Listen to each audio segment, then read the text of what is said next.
Welcome back to the channel. Today we're taking our Lindle journey to the next level by diving into the QR code magic. If you haven't subscribed yet, you know the drill. Hit that button and let's get started.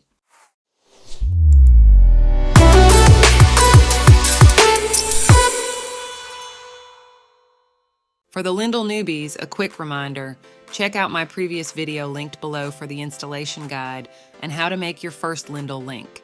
Now, if you're ready, let's jump into the realm of QR codes. Before we dive into QR codes, here's a nifty trick.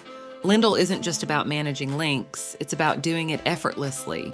Imagine you stumble upon a fantastic article, a hilarious meme, or an insightful thread on Reddit.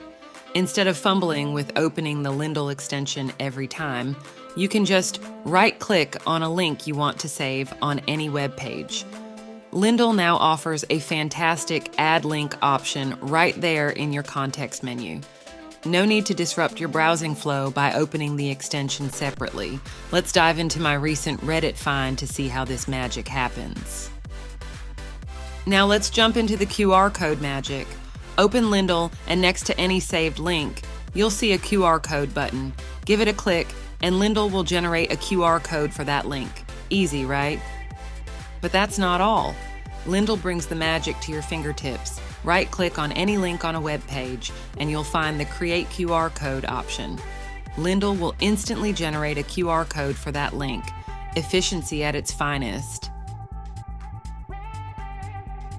Whether you use the QR code button or right-clicked on a link, Lindle allows you to download the QR code. And there you have it, folks. If you found this tutorial helpful, give it a thumbs up, subscribe for more Lindle wonders, and ring that notification bell. Link organizing has never been this fun. All right, until next time.